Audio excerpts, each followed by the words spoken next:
Okay, so I want you to think for a second, how do you move in 3D space using only a two-dimensional input device? So like, how do you use a mouse to move in 3D? A mouse only has an X and Y, but 3D has 3 dimensions. So like, think about a 3D printer, for example. So you have an X axis here, you have a Y axis here, and then you have the Z axis that goes up and down.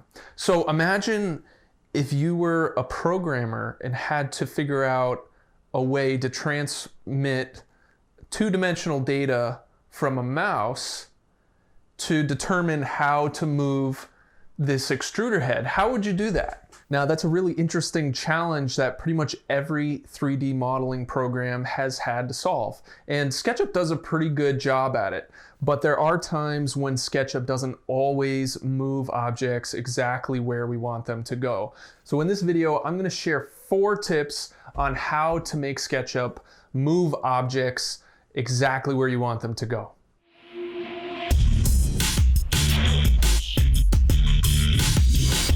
Hey, I'm Matt from MasterSketchup.com, author of SketchUp to Layout and co-author of SketchUp and Layout for Architecture. Now tell me if this has ever happened to you. You're in SketchUp, you're trying to move something, and you're trying to snap it to something else in the model, and SketchUp just isn't letting you do it. You're doing everything you can, and every time you move the mouse around, it just seems to be kind of snapping to random planes in the model. Well, there's actually some logic behind this, and I'm going to explain how SketchUp decides where to move things in 3D space, and I'm also going to give you 4 tips for making the behavior more predictable. So this is actually a really complicated subject, and I've thought about this for a long time on like how exactly to describe it without getting too technical. And honestly, like I don't even understand, the complete picture on how all of this works, but it's really a combination of a number of things that determine how SketchUp decides where to move things. So we're going to go through kind of in priority of what SketchUp looks for when it's determining where to move an object. So the first thing is your camera orientation.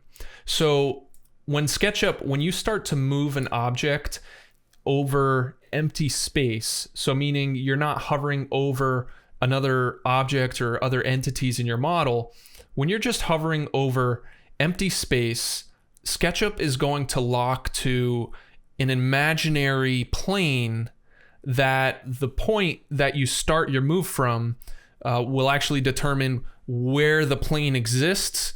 But the plane can be oriented a number of ways. So it can either be along the X and Z axis, the Z and Y axis, or the X and Y axis. And if you actually orbit your camera to align closer to one axis or the other, you can see how SketchUp will prioritize that plane when you're moving things around. So if I orient my camera, looking down the green axis, you can see that the object I'm moving is pretty much snapped to that axis. Unless if you hover over a certain axis lock, you will, gain priority over that axis lock. If you go over the red direction, it'll lock to the red axis. But if you orbit your camera kind of in a top view looking down, it will lock to that top view. And also with the red axis, if you orient that way, it'll lock to a plane along that axis. So by using the mouse input to get 2 of the directions, SketchUp can also infer the third dimension by looking at how you have your camera oriented. So now obviously we don't always look at objects directly down an axis, top view, side view, or whatever. A lot of times we are looking at your model from an angle like this. So this kind of gets a little tricky, and we really don't need to go too deep into exactly how this works, but it'll actually change. So you can see when my mouse is over here, I'm along that XY plane.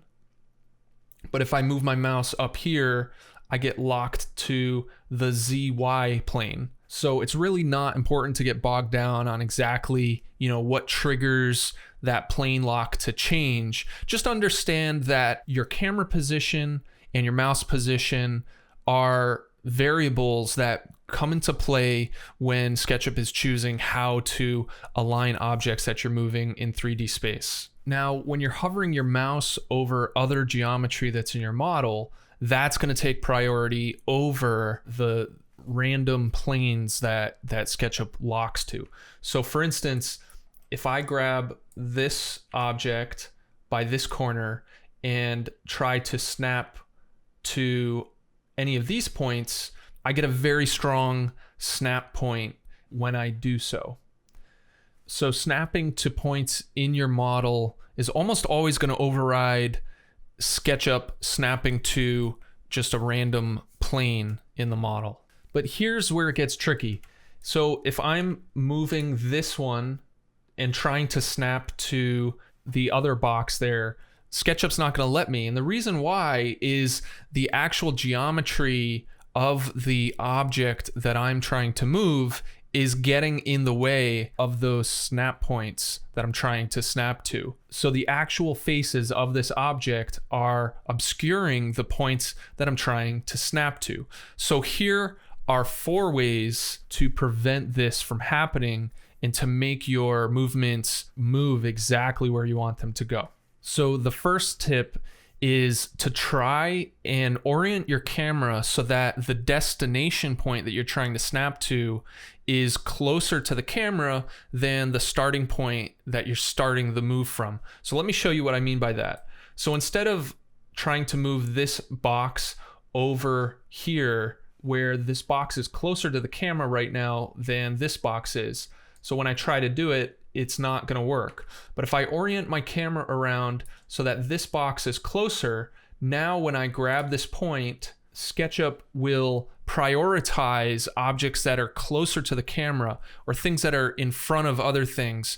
SketchUp seems to snap to them more easily. Now, I don't quite have my finger on exactly what's going on here because sometimes this doesn't always work. So like right now, I technically have this closer, but because I'm kind of above the plane where this point is, it's not letting it drop down. Now, if you're really careful, you might be able to snap to it, but it's not super reliable. So you kind of have to be like below the plane. I don't know. I don't quite have my finger on it. So that's not really my number one go-to, but it's something to do with having that point closer that makes it prioritize it. The second tip is use X-ray mode. So X-ray mode is going to completely eliminate the problem by making the faces translucent. So now I can snap to any point in the model because all of the faces are basically see-through. So all of the points in the model become much more prioritized. Now this gets kind of tricky when you have like a really large model because then you have so many points that you just can't even find the one you're trying to snap to. So that's not always the best case either. Now, if you noticed, I use a keyboard shortcut, Shift D, to toggle that on and off. I've got a link for custom keyboard shortcuts if you want to learn how to set those up yourself in the description below. Now, if you're in a very complicated model and this isn't going to work for you, the third tip I have is to use temporary axis locking. Now, I haven't really seen anybody mention this before, but this is something I discovered a while back. And basically, what this allows you to do is temporarily get the object out of the way. So basically, you start the move, you tap an arrow. So in this case, I tap the up arrow to lock the blue axis, and that gets the object out of the way because it's locked to that axis, and that frees you up to hover over any point in the model. Now, once you've locked onto a point, all you have to do is make sure you're not moving the mouse. You tap the arrow key again to unlock the axis lock, and then click, and the object will move to exactly where that point is. Now, you just got to be careful that you don't accidentally move the mouse. So if I unlock here and then move the mouse again, it's going to jump back to searching for a new inference. And tip number 4 is something I do on most models, is just starting out with a big rectangle, turn that into a group, and this just becomes a very strong inference point or inference surface that just really kind of gives you more confidence when you're trying to draw on a single surface. You know you're not going to be jumping up or down there, and then this can always be deleted once you're halfway through the model or towards the end. I'm going to give you one more tip, which sort of is a cheat because it's not technically moving in 3 dimensions, but use axis lock to move one axis at a time. So instead of trying to move an object along the X, Y, and Z axis all at once, break it down into 3 separate moves. So use the left arrow key to lock the green axis and use the right arrow key to lock the red axis. Do your move, and then use the up arrow key to lock the blue axis and move the object along the blue axis. Now this is more work because you're basically turning into a 3-step process when it was a 1-step process, but it gives you more flexibility too, because now you can define a distance along each axis, or you could snap to a different point in your model on some movements but not others. It just gives you really complete control over how you move the object. Whereas when you're trying to move something along all 3 dimensions in one step, you really have to have an endpoint that you're snapping to in order to basically define all of those coordinates. So I hope you enjoyed this video, and I hope you picked up a few more tips to help you snap things in SketchUp. And give this a thumbs up if you like this video, and make sure you subscribe to the channel to get more SketchUp tips like this. And thanks for watching.